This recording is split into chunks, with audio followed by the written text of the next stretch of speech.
Buenos días, estudiantes del grado sexto 2.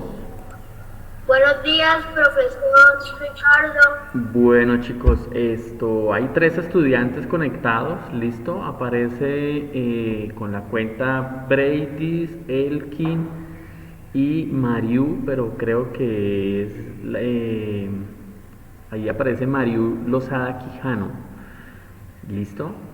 Entonces, por favor, chicos, me escriben ustedes el nombre en el chat para saber quiénes son los que están conectados, porque pues, por las cuentas no siempre corresponde, ¿listo?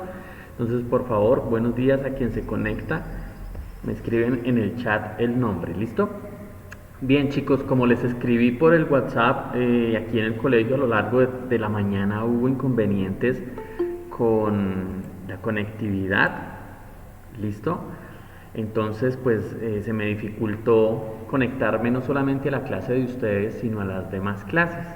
¿Listo? Entonces, pues ese fue el motivo por el cual yo no pude responder ni mensajes, ni pude comunicarme de ninguna manera. ¿Listo? Creo que el daño fue a nivel municipal, entonces no sé si de pronto ustedes tenían en sus casas, aquí creo que tienen el servicio de Azteca y si mal no estoy, pues ese fue el servicio que el operador que dejó de funcionar hoy. ¿Listo? No sé si sea el mismo de allí que queda frente al supermercado al pie del parque que creo que se llama bueno, se me escapa el nombre, ¿listo? En todo caso, pues no hubo internet, entonces vamos a iniciar nuestra clase ya un poco distinta a la hora, ¿listo? Por favor, los chicos que se van conectando me indican en el WhatsApp no, perdón, en el chat de la llamada el nombre, ¿listo? Para yo saber, en este momento ya hay 7 chicos conectados. Bien, muchachos, entonces hoy terminamos tema, hoy es nuestra última clase del periodo, ¿listo? Ya con esta clase terminamos como tal el tema de los aztecas, nos quedan todavía dos actividades, por tanto la guía la vamos a seguir utilizando ya entrado el cuarto periodo, ¿listo? Por tanto todavía no les voy a mandar la guía nueva, porque nos falta ver lo que son los incas, que son muy importantes, ¿listo? Pero pues hoy vamos a terminar con lo que es la civilización azteca. Recuerden que cuando hablamos de los aztecas son los mismos mexicas o mexicas, ¿listo? Yo les indicaba en la clase anterior, de ahí viene el nombre México o México. Lo que pasa es que como tal debería ser pronunciado México, ¿listo? Pero pues nosotros ya por nuestra castellanización de algunas letras que pasaron a ser tomadas de la forma, no como se escribían en su origen, sino como nosotros las vamos adaptando, entonces hablamos hoy en día de la X en esa palabra, por ejemplo, como J, por eso decimos México, ¿listo? Pero recuerden que México pues trae su nombre de los mexicas o mexicas, ¿listo? Por tanto, pues estamos hablando de la cultura mexicana, en pocas palabras. En la clase anterior veíamos que en uno de los videos pues nos hacían mención a una diferenciación entre los aztecas y los mayas, ¿listo? Eso es necesario tenerlo presente, muchachos, porque no es lo mismo.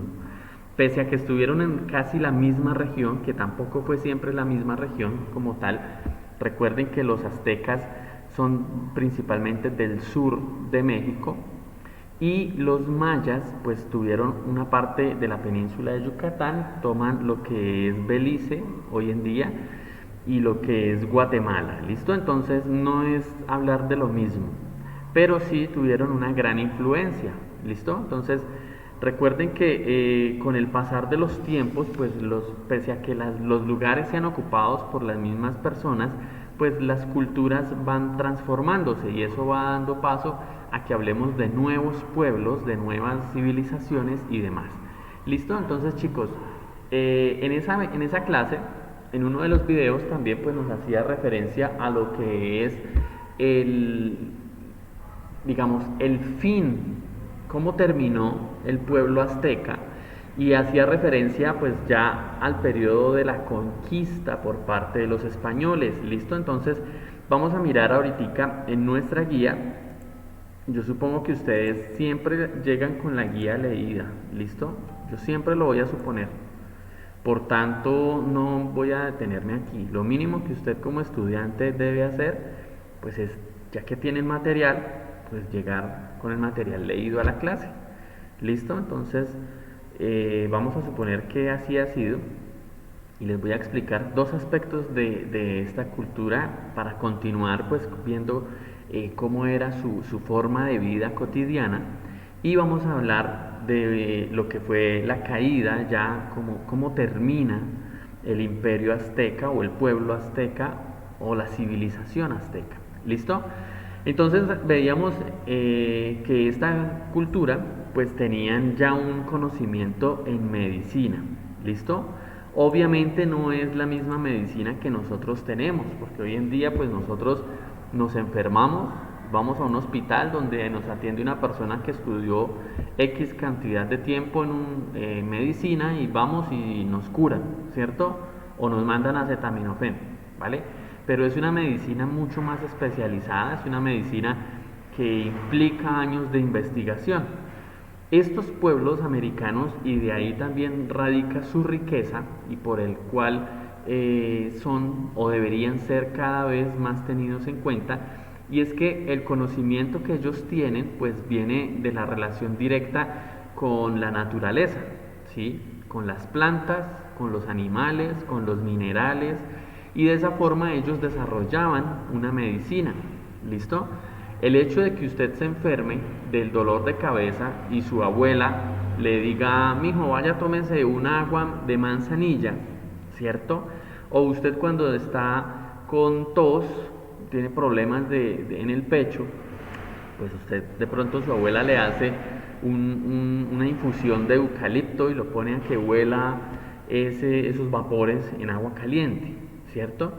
Ahí estamos hablando de una medicina, y probablemente sea una medicina que viene desde nuestros ancestros. ¿Listo? De pronto su abuela o su tía o su mamá o su papá pues no estudiaron medicina, y ese conocimiento es un conocimiento popular, es un conocimiento que vamos adquiriendo de generación en generación, y son esos conocimientos que de una u otra manera pues nos muestran a nosotros cómo se desarrolló la medicina en la antigüedad. Era a punta de plantas. ¿Listo? Si ustedes de pronto ven esa película de Apocalipto, que ya se la he mencionado aquí, de la cual vimos una escena en una clase, que de hecho por eso me cortaron un video en YouTube y no pude subir el otro, pues en esa escena veíamos como el niño, creo que es el niño el que sufre una herida, en esa película, no en esa escena, un niño sufre una herida y la mamá coge hormigas grandes que nosotros llamamos hormigas cocorotas, aquí en Santander las llaman así, pero que son las llamadas hormigas bala, ¿sí? Que son muy grandes, muy fuertes y arrancan el pedazo, y la señora pone a la pierna del niño y pone a la hormiga para que la hormiga con la tenaza lo muerda y le quita la cabeza, entonces le queda cerrado. ¿Listo? Hoy en día, si usted se corta, usted va al hospital y le ponen puntos, que es simplemente un hilo. ¿O sea que eso eran los puntos? Sí, eso era. No le ponían puntos como hoy en día, que usted va al hospital y le ponen una inyección con anestesia y le pasan ahí una aguja con hilo y listo, hermano, como coser una camiseta, una ropa. Así lo cosen a uno. ¿Profe, y no les dolía? Claro, claro, porque es que estamos hablando, son hormigas bala. No sé, ahorita de pronto buscamos qué es una hormiga bala, y pues son hormigas de las que arrancan literalmente el pedazo, ¿sí? Y entonces, pero ahí ya hay un conocimiento médico, ¿sí? Quiere decir que nosotros hablamos muchas veces de la medicina y de que es que me duele. Pues, por ejemplo, habían unas culturas que eran la cultura inca, la que vamos a ver en las siguientes clases, y los incas, para el dolor de cabeza, ellos tenían, pues, es una técnica que hasta no hace mucho tiempo se utilizaba en algunos lugares, y ellos le perforaban el cráneo, le rompían la cabeza aquí, le perforaban el cráneo, ¿sí? Le abrían un huequito en el cráneo directamente, no solamente en la piel, sino en el hueso, ¿listo? Y ahí le dejaban así abierto y creían que eso curaba el dolor de cabeza, ¿listo? Hoy en día a usted le duele la cabeza y usted va y se toma un acetaminofén, o se toma un medicamento, o Profe, se toma un tinto. profe, ¿y cómo hacían para que se afectara el dolor? ¿Para que se qué? Aguantaran el dolor, o sea, cuando le estaban haciendo el roto. Pues bueno, ahí es donde viene la cuestión. Por eso es que es tan... igual siempre han existido, digamos, técnicas que duermen. Por ejemplo, si yo no sé si ustedes conocen Por eso, profe, la... toca dormirlos para que le hagan el... Por eso, todo ¿no? pero lo hacen de forma natural. No es como hoy en día que usted va y le ponen una inyección con anestesia y esas cosas, ¿no? Sencillamente lo duermen a usted con plantas, ¿sí? Por ejemplo, si usted le duele una muela, usted mastica un clavo, de esos clavitos que uno le echa al arroz con leche, ¿sí? Un clavo y eso le duerme. Mastique un clavo, así no le duela la muela o algo así, y lo verá que usted lo mastica y siente cómo se le duerme la lengua, de forma natural, ¿sí? Entonces, todo ese tipo de conocimientos, todo ese tipo de técnicas, pues son técnicas de las culturas precolombinas, ¿sí? Voy aquí a mostrar las hormigas, espere que me están cargando, ¿sí? Voy a mostrarles aquí qué es una hormiga bala, ¿listo? Entonces vamos a mirar aquí en nuestra pantalla. Observen que son hormigas que son pues bastante grandes, ¿sí? Son hormigas que en unas técnicas, bueno, mire aquí por ejemplo podemos ver el tamaño, ¿sí? Observe el tamaño que tiene aquí en comparación. Y mire, aquí vemos a los indígenas. De hecho, en el Perú o en el Amazonas hay una técnica, mire la hormiga como es de grande en comparación, por ejemplo, con una nariz de una persona, ¿sí? Ahora, estas pues las utilizaban para eso, para suturar, para coser. Hay una técnica que es la que están mostrando probablemente aquí en el Perú, en el Amazonas, aunque bueno, no estábamos hablando era los aztecas, pero para que entendamos chicos cómo ellos desarrollaban las técnicas medicinales, ¿listo? Esto es un guante, vamos a ver si nos permite aquí abrir la imagen, ¿listo? Esto es un guante y por dentro tiene hormigas, de estas hormigas bala. Mire, aquí dice el ritual de las hormigas bala. Cuando en esa comunidad que queda en el Amazonas, en la región entre Brasil y Perú, para que los muchachos sean considerados hombres, es decir, la transición de niño a hombre, lo ponen, aquí vemos, a que meta las manos, mire, aquí está, en esos guantes. Y por dentro tienen hormigas. Y ellos las sacuden, pues obviamente las hormigas se enfurecen, los cogen y los pican. Quien se aguanta ese ritual, es decir, quien se aguanta ese dolor, pues es considerado un hombre y ya se puede casar. Quien no esté o no supere esa técnica, ese ritual, pues será considerado un niño, así ya sea un adulto. ¿Listo? Entonces mire, aquí observamos eso, es un ritual que pues para nosotros es pues una cosa bastante complicada. Vamos a mirar aquí, mire cómo les quedan las manos a los pobres. ¿Listo? Entonces fíjense que nuestras culturas ancestrales, nuestras culturas de indígenas, por decirlo, en general, pues tienen ya un conocimiento. Buenos días, quien se conecta, José, aparece ahí como José Lozada. ¿Listo? Entonces chicos, vamos mirando que nuestros indígenas ya tenían toda esa formación, ¿vale? Ellos, por ejemplo, en el ritual ya utilizaban la magia, ¿listo? Y entonces aquí la magia era algo muy común, ¿listo? Pero entonces entendamos, muchachos, que no hablamos aquí de la magia como el hecho que vemos nosotros en las películas o como cuando vamos al circo y aparece un tipo que se desaparece y aparece en otro lado. No, eso no es la magia, eso son ilusiones, ¿listo? Esos son trucos, la magia como tal no existe, ¿sí? Pero nuestros indígenas ya tenían un desarrollo de la magia, es decir, de la relación que existe entre el mundo natural en el que ellos vivían. Recuerden que para ellos la naturaleza era supremamente importante la naturaleza. Listo, era casi todo, porque todo gira en torno a eso, a la tierra, a las creencias, a la cosmología. Y recuerden, chicos, que la cosmología es la forma en cómo una cultura ve la creación. ¿Listo?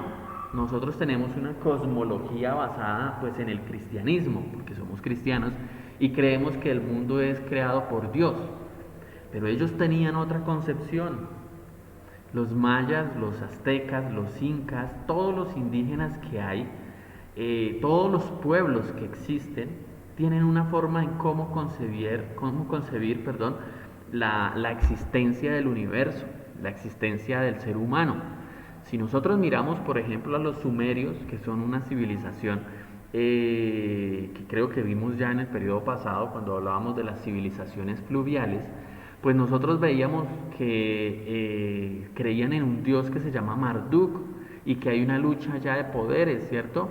Si miramos, por ejemplo, la cultura egipcia, vemos que ellos creen que después de la muerte, hay otra vida. ¿Listo? Y de esa forma, pues nosotros vamos entendiendo que cada pueblo, cada civilización tiene su forma de concebir el mundo. ¿Listo? No sé si era con ustedes o con qué curso, pero hablábamos qué días de la religión y muchas veces ocurre lo mismo con la concepción de la cosmología. Nosotros como cristianos asumimos que nuestra religión es la verdadera y deslegitimamos las demás, y a su vez los demás deslegitiman la nuestra, ¿cierto? O sea, si nosotros miramos, pues cada pueblo tiene su religión, porque cada pueblo, digamos, desde la religión como tal, se permite... Pero en realidad no se sabe. Pues ahí es donde entra la discusión. Si yo le pregunto a un egipcio de hace 5000 años, pues él me va a decir que la verdad es esa y que el verdadero Dios es Ra, porque ellos creían en el Dios Ra. Luego creerían en el Dios Atom, que es el Dios Sol, ¿listo? Pero bueno, ellos me van a decir, esa es la verdad. Si yo le pregunto a alguien que crea en el judaísmo, es decir, en lo que básicamente está en el Antiguo Testamento, sí, ustedes los ven por allá en Israel, que ellos van y le oran al muro de los lamentos, pues ellos me van a decir que la verdad es la que ellos creen, ¿sí? Si yo le pregunto al Papa, pues el Papa me va a decir que el verdadero Dios es en el que él cree. Y por eso es que de una u otra manera nosotros como personas debemos primero tolerar, ¿listo? Si el Papa cree que esa es la religión verdadera, pues bueno, bien por él.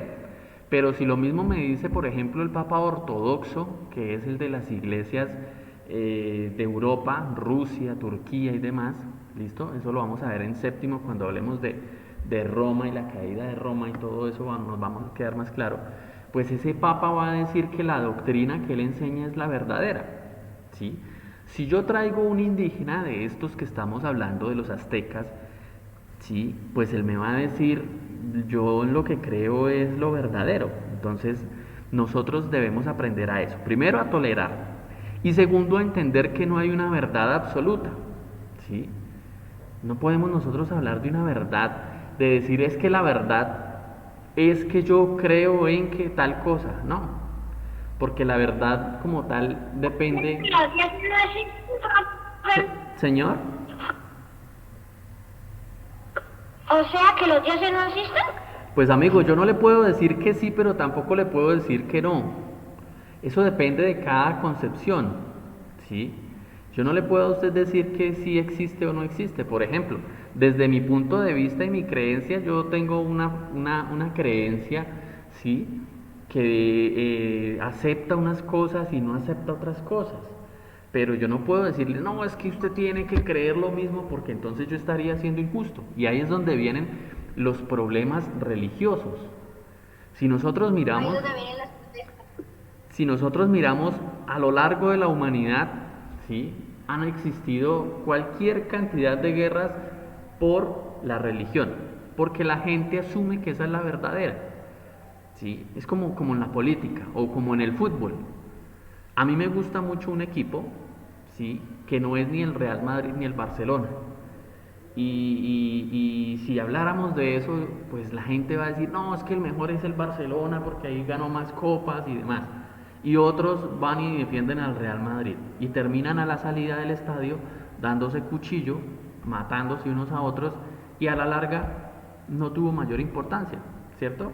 Hace unos días, hace como un mes tal vez, de pronto vieron ustedes en la noticia eso, aquí en Colombia, que estaban los hinchas de el Santa Fe en un partido allá en Bogotá, creo, y luego se subieron los hinchas del Nacional y se dieron y casi matan a un muchacho allá a patadas y bueno, ¿cierto?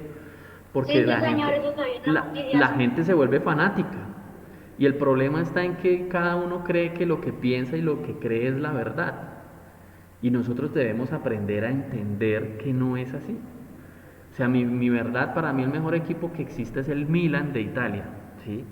Pero yo no puedo ir y obligarlo a usted a creer en eso ni a darle cuchillo a la salida de un estadio porque usted cree otra cosa. Y ese es el problema que tenemos nosotros como sociedad, que nosotros vamos pensando que la verdad mía es mía y de nadie más. Y eso fue lo que ocurrió con los pueblos indígenas. Cuando llegaron los españoles, los obligaron a creer en lo que creían los españoles. Los obligaron a creer les tumbaron, les destruyeron sus dioses, les dijeron no, usted no puede creer en el Dios tal, tiene que creer en este.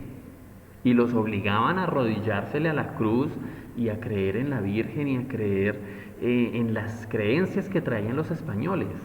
Y por eso se destruyó todo lo que hicieron, digamos, los indígenas y todo el valor cultural se empieza a deteriorar, ¿sí? Porque buscamos obligar y obligado, pues yo no sé ustedes, pero la mayoría de la gente no funciona, ¿sí? Y así pasa con todo, muchachos, pasa lo mismo en la política, en la Una religión, pregunta. ¿sí? Si los españoles traían otro idioma, ¿cómo se entendían? A la brava, los obligaron. O sea, ahorita les voy a mostrar un video y es una muy buena pregunta, porque pues los indígenas no hablaban, ¿sí? Por ejemplo, los aztecas hablaban el náhuatl, que no es para nada parecido al idioma nuestro, al castellano. Sencillamente cuando usted lo obligan, pues usted lo coge, póngale pensemos lo siguiente, digamos que usted lo van a obligar a hablar inglés, ¿sí? Pero no es porque usted quiera, no le dicen, venga, siéntese y estudiamos, sino que llega aquí un día un poco de gente que habla inglés, llega a vivir a su casa y lo obligan a usted a las buenas o a las malas. Entonces solo le hablan inglés, por tanto pues usted algo aprende, ¿cierto? Pero si además le dicen esto es silla y le dan 3 juetazos y repita cómo se dice silla en inglés, pues usted termina, ¿cierto? Usted para evitarse la golpiza pues termina entendiendo. Y así ocurrió, fue el mismo proceso. Obligaron todo, a traer las creencias, el idioma, los mitos, todo, ¿sí? La religión. Entonces, ¿por qué? Porque asumían que, por ejemplo, los indígenas no tenían alma. Cuando llegan los españoles, cuando llega Hernán Cortés, que ahorita lo vamos a ver ahí en el video, pues llegan ellos y asumen que eso es verdadero y creían, de hecho, que los indígenas no tenían alma, que eran animales. ¿Por qué? Porque los veían vestidos, pues incluso algunos andan desnudos, ¿cierto? No ve los indígenas y las mujeres andan, por ejemplo, con lo que se llama un taparrabos, que les tapa pues la parte de abajo, los genitales nomás, y los senos descubiertos. Y además, como ustedes ven, pues los indígenas, por ejemplo en este caso los aztecas, ellos desarrollaron mucho lo que era la alfarería, ¿cierto? Aquí lo vemos, y lo que era la plumería. Entonces llegan ellos, encuentran a unos indígenas con collares de plumas, con trajes así vestidos como de jaguar, de serpiente y demás, pues creían sencillamente que como eran tan distintos a ellos, pues debían ser animales, y los trataban como animales, ¿sí? les quitan todo, sus posesiones, no solamente su riqueza física, sino su riqueza cultural. Yo les contaba, creo que era a los niños del otro sexto en la clase, que hace poco tiempo encontraron una civilización, hace poco tiempo estamos hablando de hace, ¿qué? Tal vez 30 años, en el Amazonas una civilización que era muy perdida, estaban muy adentro de la selva, se llaman los Nukak Makuk. Y cuando yo estaba niño, tal vez un poco más pequeño que ustedes, pues eso salió en las noticias y eso hicieron documentales y reportaron, ¿cierto? Que había una civilización muy perdida. Hoy en día, hace poco tiempo, vi un documental sobre ellos de cómo se había perdido toda su costumbre. Hoy en día los muchachos ya de ellos, ¿sí? De esa tribu indígena, no querían aprender sus mitos, no querían aprender sus historias, no querían creer en sus dioses, ahora andaban en moto, fumando marihuana, con tatuajes de moda, escuchando reggaetón, es decir, no es que eso esté malo, ¿sí? Simplemente que vemos cómo se pierden rápidamente las tradiciones y cómo se pierde tan rápidamente todo lo que es verdaderamente importante en una cultura. ¿Sí? Esos muchachos ya hoy en día no quieren vivir allá en sus tierras, no quieren cazar, no quieren nada, quieren es estar en las ciudades bailando, drogándose, metiendo cocaína, borrachos, vendiendo, trabajando de obreros, ¿sí? Cosa que de una u otra manera pues cambia, pierde toda la identidad ancestral que tienen. ¿Listo? Entonces, chicos, preguntas. Bien. Ninguna, profe. Listo, muy bien. Ninguna, profe. Vale, recuerden que preguntar, muy bien. Este curso suele preguntar Hola. y eso está muy bien, chicos. Entonces, bueno, muchachos, lo que está en la guía está básicamente sencillo de entender. Entonces, ustedes, vuelvo y les Profe, digo. entonces nosotros ya olvidamos todo lo que ellos hacían de la siembra y la recogida de la siembra. Ya todo eso lo olvidamos nosotros. No, no es que lo olvidemos, es que lo cambiamos, ¿sí? Por ejemplo, hoy en día las grandes industrias, ¿sí? Digamos, pensémoslo de vamos a hablar de hace 500 años. Los indígenas ya cultivaban el maíz, los indígenas aquí en Colombia, ¿sí? Los indígenas ya cultivaban la papa, la cebolla, lo que comemos básicamente, pero lo hacían con un respeto hacia la tierra, ¿sí?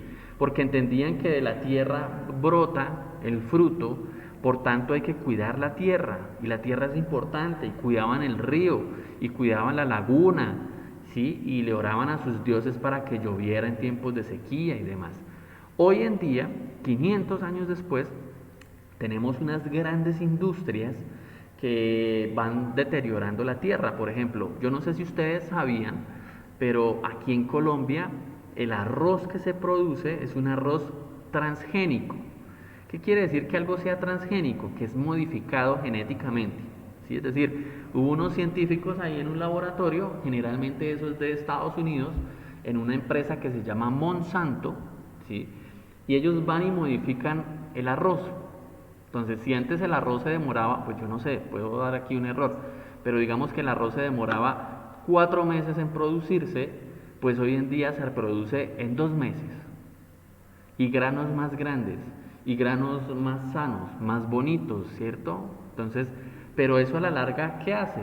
Pues deteriora no solamente el alimento en sí, no solamente le daña la salud a quien consume eso, sino que deteriora la tierra. ¿Sí? Entonces producimos más rápido. Hoy en día usted ve unas mazorcas espectaculares, enormes, grandes, bonitas, nunca se le para un gusano, no, pero está llena de químicos. ¿Sí? Hoy en día le echamos cualquier cantidad de venenos a una fruta para que no se la trague un gusano. Todo eso lo absorbe la tierra y todo eso va matando la tierra. ¿Sí?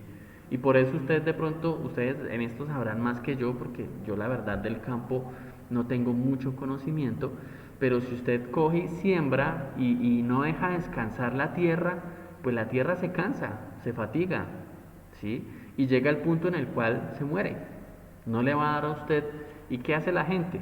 Profe, Sobreexplota la tierra y después queda sin nada. Señor, señora. una pregunta, el continente de Asia, ¿hacia qué continente pertenece, profe? A Asia. Asia es el continente, amigo. Sí, Asia es el nombre del continente y ahí pues encontramos múltiples países con otras culturas muy interesantes. Ahí fueron los Olímpicos, sí, recuerden que los Olímpicos fue en Japón. Japón es una isla que pertenece a Asia. Los Olímpicos anteriores fueron hace unos años, fueron en Beijing en el 2008, 2012, creo. En el 2008, me parece que fueron allá en Beijing, que es China, ¿cierto? También está Rusia, la gran mayoría del país de Rusia, aunque Rusia aparece como Europa, pero la mayoría del país es asiático. Después vamos a seguir viendo eso. Lo que pasa es que este año, pues por pandemia nos toca recortar los temas, ¿sí? Porque no alcanzamos a verlos todos. Pero probablemente el otro año, si ya estamos en presencialidad, en séptimo, y si ustedes quedan conmigo, pues probablemente veamos ahí la materia, el tema, ¿sí? Después vamos a ir viendo eso. Bien, chicos, entonces les voy aquí a proyectar ahora el video de lo que fue como tal, pues la caída de Tenochtitlán. Recuerden que Tenochtitlán fue la ciudad más importante de los aztecas. ¿Listo? Fue ahí donde ellos desarrollaron y vamos a ver qué fue lo que pasó y cómo fue la llegada de los españoles a la hora pues, de encontrarse, ¿no? De esas dos civilizaciones tan distintas. Los españoles que ya tenían armas, ya tenían unas escopetas, que ahí las vamos a ver y se llaman trabucos, y eran armas de fuego, ¿sí? Obviamente no disparaban como hoy en día, que usted puede matar a alguien a 2 kilómetros con un arma de francotirador, no. Eran armas de corto alcance, pero eran armas de fuego, perforaban la piel. Los indígenas no tenían escudos, no tenían espadas como las que traían los españoles. Los españoles llegaron en caballo y con armaduras, ¿sí? Mientras que los indígenas americanos nunca habían visto un caballo. El caballo es un animal propiamente de Asia, de lo que es Mongolia, pueblo mongol y demás. ¿Listo? Entonces llegan como tal con unas diferencias culturales, hablando otros idiomas, con otras costumbres, con un concepto de riqueza diferente, porque para el indígena americano la riqueza era la tierra, era la naturaleza, eran las aves, eran las pieles, ¿sí? Pero llegan estos señores y ya ven oro, ven diamantes, ven piedras preciosas, y pues por eso es que les hacen lo que vamos a ver a continuación. ¿Listo, chicos? Entonces les voy a proyectar ahora el video. Señor, no le entiendo. Señora. Profe, que vinieron a robar fue a los indígenas. Sí, de una u otra manera se aprovecharon, porque pues un indígena, imagínense, los indígenas, para ellos el oro era normal, para ellos el oro era como decir para nosotros una mata, ¿sí? Tenía importancia, pero no era un símbolo de riqueza. En cambio llega un español que ellos sí sabían que acumular la riqueza, pues les quitan todo, ¿no? Alguien me pregunta que a qué horas termina la clase. No sé, ¿tienen otra clase ahorita?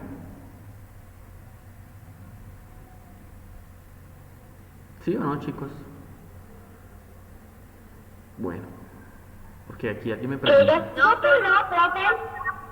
Bueno, entonces vamos a ver el video. El video es corto, dura 11 minutos y con eso terminamos. ¿Listo, chicos? Entonces voy a proyectarles ahí. Por favor, ahorita me indican si se ve y se escucha.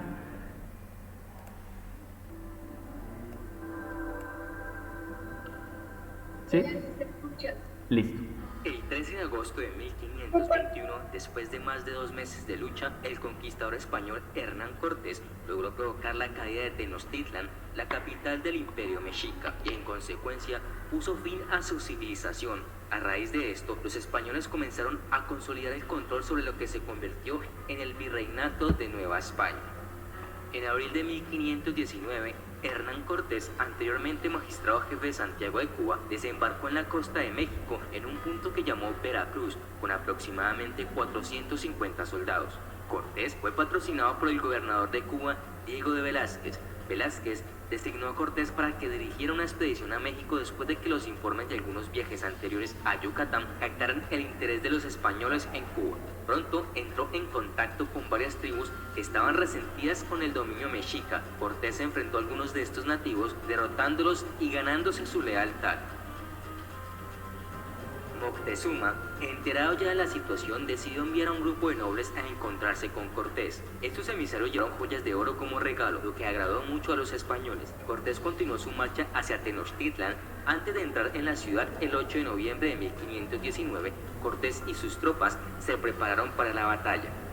4 jinetes encabezaban la procesión. Detrás de estos jinetes había 5 contingentes más. El ejército de Cortés fue recibido amistosamente por Moctezuma y los alojó en su palacio. 6 días después, Cortés reunió en consejo a los capitanes Pedro de Alvarado, Gonzalo de Sandoval, Velázquez de León y Diego de Ordaz, así como a 12 soldados de confianza, entre ellos Bernal Díaz, y comentaron la situación comprometida en que se encontraban. Entonces, para protegerse, decidieron apresar a Moctezuma, quien fue rápidamente llevado cautivo sin resistencia. Otros señores también fueron detenidos por los españoles.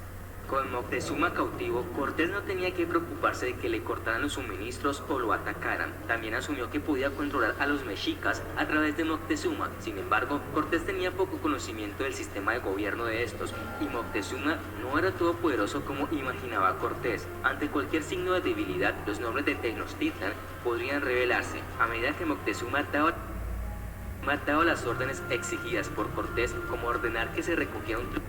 Chicos, ¿me confirman que estén o creo que se cayó la llamada? No. Vale, chicos, disculpen ahí. No, creo que estamos. Vale, es que ahí salió. Tributo y se les diera a los españoles, su autoridad se estaba resbalando y rápidamente su gente comenzó a volverse contra él. A Cortés y su ejército se les permitió permanecer en el palacio y las tensiones continuaron creciendo. Mientras los españoles estaban en Tenochtitlan, el gobernador Velázquez, la máxima autoridad española en las Américas, reunió una fuerza de 19 barcos, más de 800 soldados, 20 cañones, 80 jinetes y 80 arcabuceros al mando de Panfilio de Narváez para capturar a Cortés y devolverlo a Cuba. Velázquez sintió que Cortés se había excedido en su autoridad y había tenido conocimiento de la mala conducta de Cortés casi un año antes en la matanza de Cholula. Sin embargo, tuvo que esperar los vientos favorables y no pudo enviar fuerzas hasta la primavera. Las tropas de Narváez desembarcaron en México el 20 de abril de 1520. Después de que Cortés se dio cuenta de su llegada, trajo una pequeña fuerza de alrededor de 300 al campamento de Narváez el 27 de mayo. Cortés tendió una emboscada al campamento a altas horas de la noche, tomando a Narváez como rehén y obteniendo fácilmente su rendición. Cortés también había dividido las fuerzas de Narváez con promesas de la gran riqueza en Tenochtitlan para que se rindieran más rápido. Narváez fue encarcelado en Veracruz y su ejército se integró a las fuerzas de Cortés.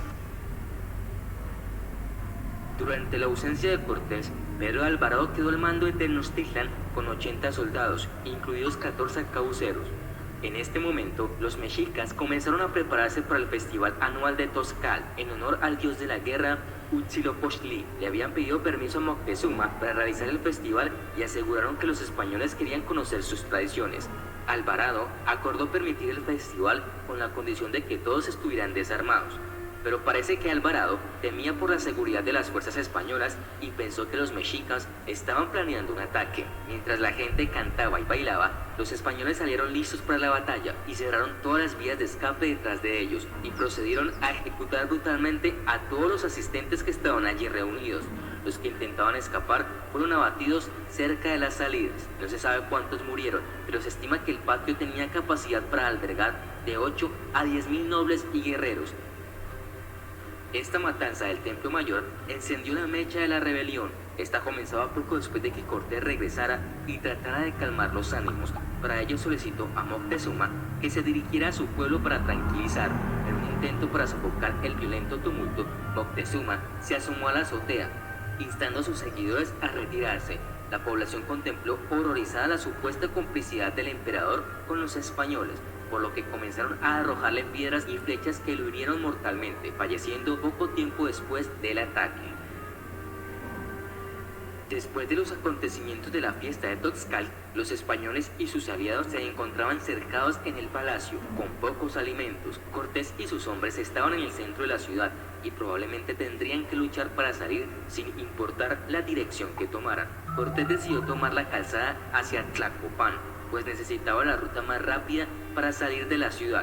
En esa noche triste, el 1 de julio de 1520, las fuerzas españolas salieron del palacio primero con sus aliados indígenas, trayendo la mayor cantidad de tesoros posibles. Cortés había esperado pasar desapercibido, amortiguando los cascos de los caballos y llevando tablas de madera para cruzar los canales. Los españoles lograron llegar a la calzada y pudieron pasar por los 3 primeros canales. Finalmente pudieron llegar a Tlaxcala, pero en el camino había perdido a más de 860 soldados. Cortés afirmó que solo se perdieron 150 soldados junto con 2.000 aliados nativos. Francisco López de Gomara, capellán de Cortés, estimaba que habían muerto 450 españoles y 4.000 aliados. Otras fuentes estiman que casi la mitad de los españoles y casi todos los nativos murieron o resultaron heridos. Mientras tanto, Cuitláhuac fue elegido nuevo Tlatoani tras la muerte de Moctezuma, quien desplegó una gran actividad para alistar tropas, buscar alianzas con algunos pueblos y tratar de destruir a los invasores. Su gobierno duró 80 días. La viruela acabó con la vida de Cuitláhuac en noviembre de 1520, a solo unas semanas de lograr vencer a los españoles, y ya había reunido un ejército de 3 divisiones, miles de veces más numerosos que las fuerzas de Cortés e incluso más que las fuerzas españolas totales instaladas en Cuba. Tras la muerte de Cuitláhuac, Cuauhtémoc fue elegido Tlatoani el 2 de febrero de 1521. También Cortés tuvo que reconstruir sus alianzas después de su fuga de Tenochtitlan, antes de que pudiera volver a intentar tomar la ciudad. Empezó por los Tlaxcaltecas, que eran un estado autónomo y un enemigo feroz de los mexicas, entre otras tribus que habían sido previamente subyugadas por los mexicas. El plan de Cortés para su asedio era atrapar a los mexicas dentro de su capital. Cortés pretendía hacer eso aumentando su movilidad en el lago, anteriormente una de sus principales debilidades. Ordenó la construcción de 13 bergatines a su maestro armador Martín López y envió a Veracruz a buscar los barcos que había hundido anteriormente y cualquier otro aprovisionamiento que hubiera llegado. En mayo de 1521, Cortés y su ejército de coalición llegaron a las afueras de la capital mexica y sitiaron la ciudad. Las fuerzas al mando de Alvarado marcharon primero hacia Chapultepec. Allí había manantiales que abastecían gran parte del agua de la ciudad por acueducto. Los 2 generales luego trataron de llevar sus fuerzas sobre la calzada en Tlacopan. Las fuerzas mexicas lograron derrotar a los españoles y detener la marcha hacia la capital en un brillante, aunque sangriento y largo ataque terrestre y naval. Cortés decidió hacer una abertura en la calzada para que sus bergatines también ¿Y todos los cadáveres que murieron, qué los hicieron?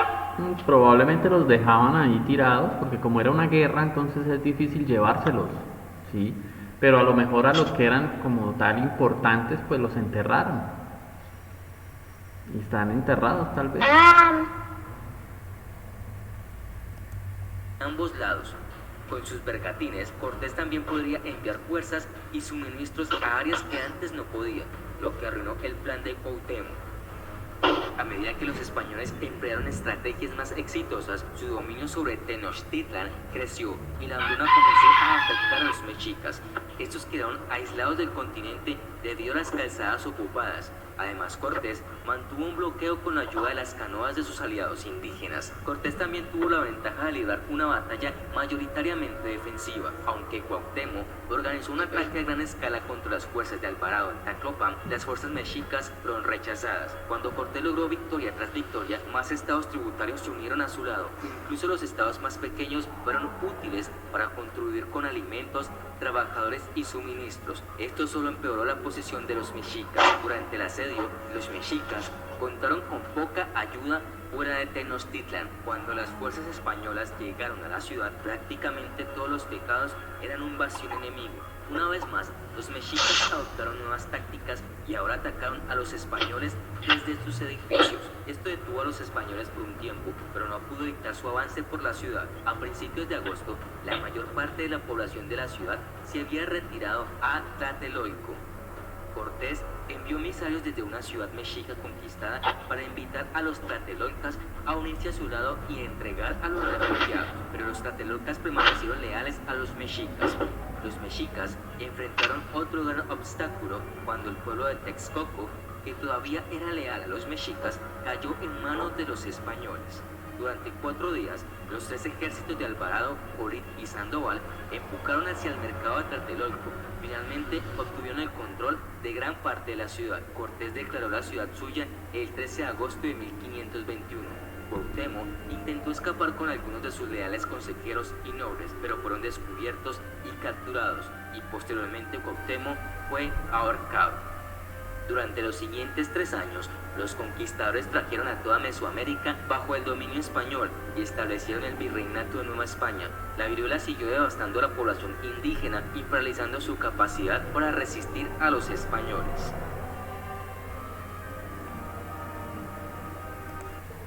Bien, listo. Entonces ahí nos damos cuenta, chicos, que pues cuando llegan los españoles, digamos que llegan ya con otra actitud, ¿no? Llegan con una actitud de pronto de ambición, de apoderarse, de someter.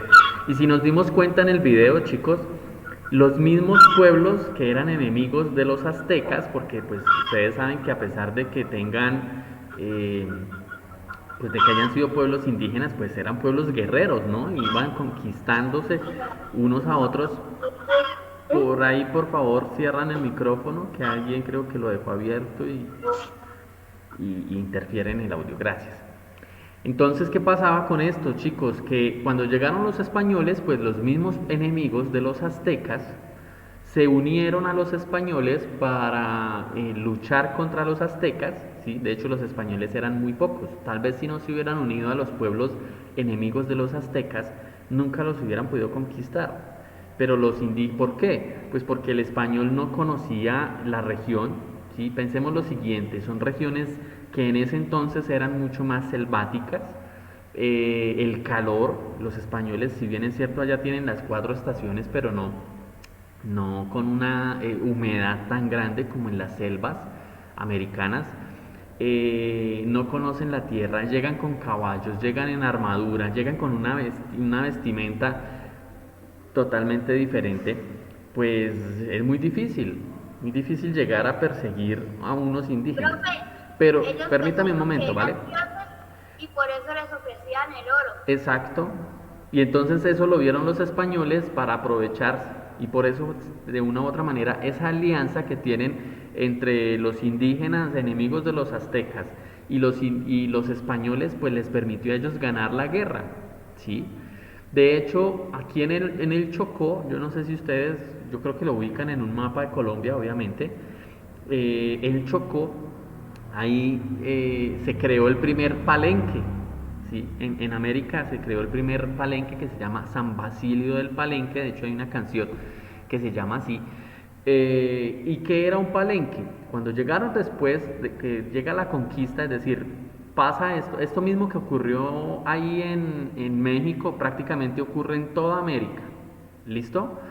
En casi toda América llegaron los españoles, sometieron a los indígenas, los esclavizaron, y como traían enfermedades nuevas, por ejemplo la varicela, la viruela, el sarampión, la tos, incluso la gripa, pues esas enfermedades que para nosotros hoy en día son muy normales, y hoy en día usted por eso de niño lo vacunan para que no le dé, pero los indígenas no tenían un sistema inmune, su cuerpo no tenía resistencia a esas enfermedades, entonces los mataron. Por eso, de hecho, si miramos ahí, uno de los líderes que ellos tuvieron muere muy rápido, porque lo mata la viruela, ¿sí? La viruela, el cuerpo no tenía defensas y se muere. Y esa misma situación se vivió en todo el continente. desde México hasta lo que hoy en día es Argentina. ¿Listo? Y eso, cuando llegan los españoles, conquistan, someten a los indígenas, los esclavizan, a los que quedan, ¿sí? Los meten como mineros. Ahí es donde empiezan a traer los esclavos africanos, ¿sí? Y eso será pues otra parte de la historia que no vamos a profundizarla aquí, pero se la cuento para que entendamos ahí cómo fue el proceso.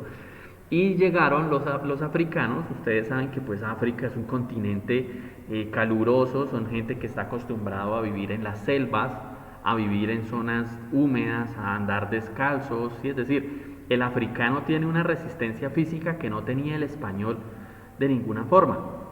Entonces llegan a América, los traen acá, muchos de esos esclavos llegan enfermos, lisiados, cojos, hambrientos, moribundos, y básicamente las islas de nuestro continente, ¿sí? Cuba, Puerto Rico, República Dominicana, Haití, pues se vuelven algo así como la zona donde dejaban a todos esos esclavos que, entre comillas, no eran útiles porque venían enfermos, ¿sí?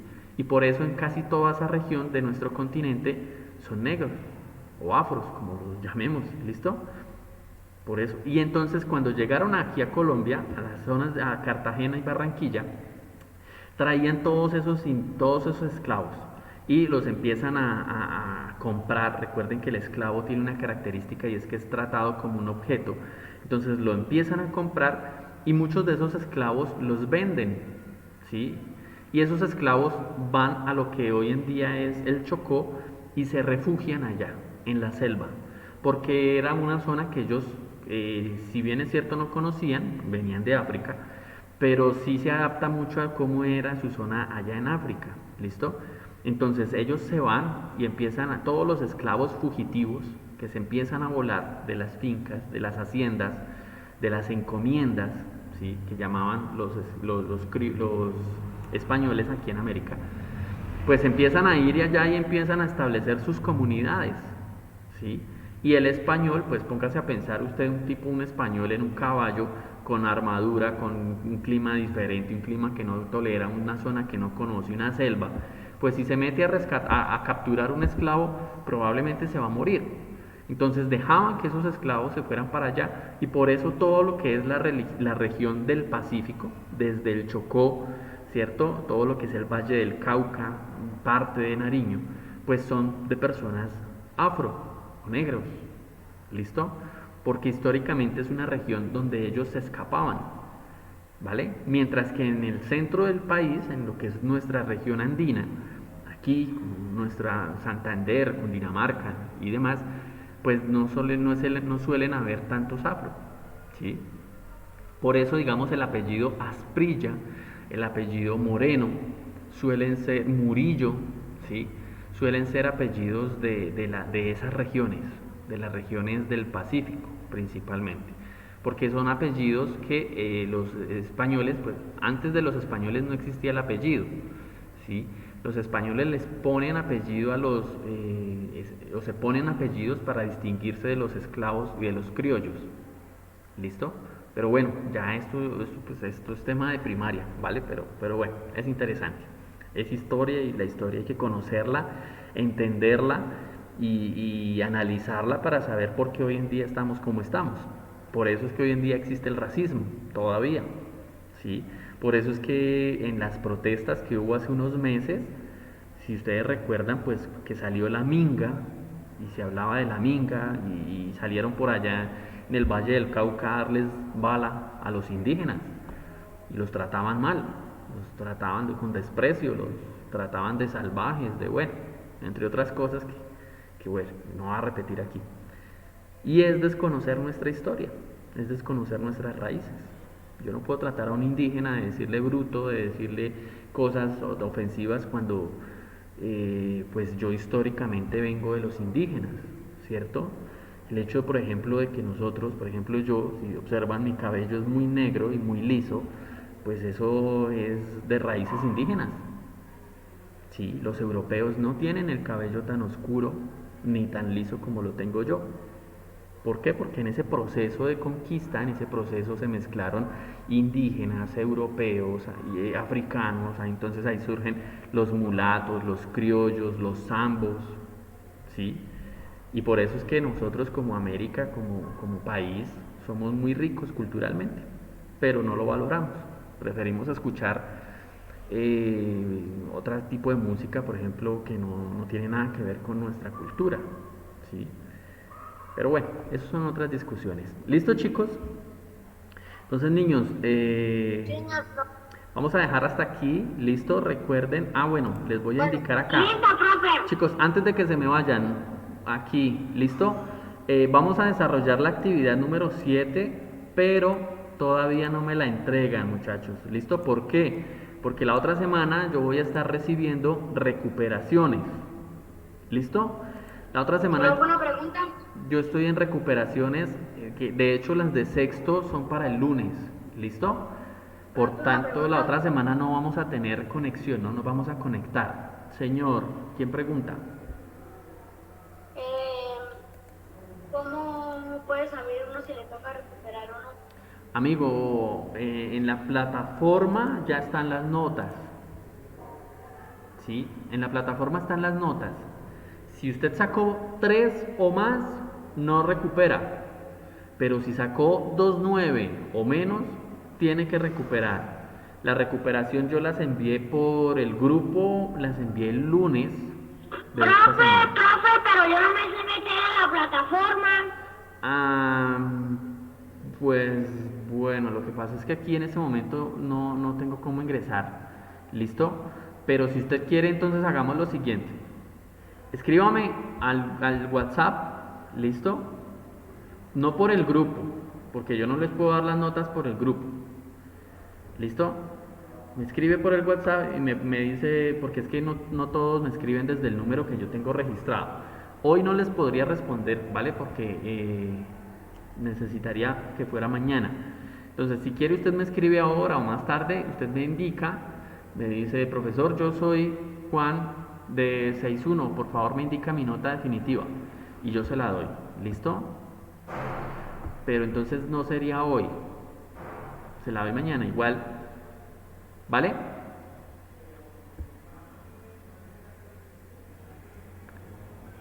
Sí, profe. Listo, entonces, bueno chicos, por favor, se cuidan, éxitos, estudien. Pero una pregunta, Sí. ¿cuándo se entregan las actividades 5, 6 y 7?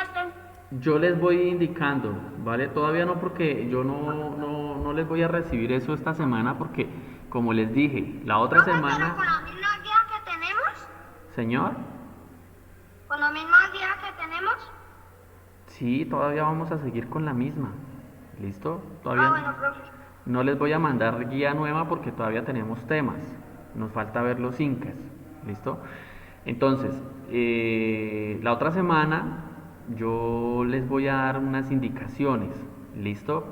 No nos vamos todavía a entregar trabajos porque yo necesito salir primero de las recuperaciones, porque lastimosamente muchos estudiantes de sexto y de todos los cursos en general, y no solamente conmigo, sino veo que con varias materias, con varios profesores, pues hay muchos estudiantes que están perdiendo, ¿sí? Y muchos pierden porque no entregan. Entonces no pasan hay estudiantes de sexto que, por ejemplo, yo nunca les he recibido un trabajo desde enero. Nosotros entramos en febrero y nunca me han entregado un solo trabajo en el año. Entonces, pues así es difícil. ¿Listo? Por tanto, entonces, hoy es nuestra última clase del periodo. Cuando nos volvamos a ver, que será más o menos en 2 semanas, ya arrancaremos lo que es cuarto periodo. Cuando arranquemos cuarto periodo, yo les pido los trabajos, algunos, tal vez no sean todos, pero les iré pidiendo las notas de estos. Profe, ¿y si puedo arreglar el celular? No, amigo, lastimosamente es este. Sí, de hecho, ¿qué días alguien me dijo que me había marcado, me habían llamado y parece que no le están entrando ya las llamadas? Sí, entonces, pues no sé, por ahora mando mensajes y envío mensajes, pero lo que son imágenes, documentos, pues no me deja. Y le intenté poner una micro SD, una memoria de esas para ampliar la capacidad y a ver si me dejaba, pero no la reconoce. Entonces lo que pasa es que esto es un celular de pues muy baja calidad, ¿sí? Es un celular muy precario, pero pues bueno, es el que tengo para esto y pues por ahora todo sería a través Bueno, de profe. correos y la plataforma. Listo, profe, ¿Listo, muchas chicos? gracias por la clase. Bueno, muchachos, que estén muy bien. Juicio, mañana yo subo esta clase, quien quiera verla nuevamente. Chao, profe, buen día. Bueno, listo, lo mismo. Saludes a sus familias, que estén muy bien. Bueno, profe. Bueno, Bueno, profe, chao. listo, chao. Chao, buen día. Éxitos, gracias. Chao, profe, buen día.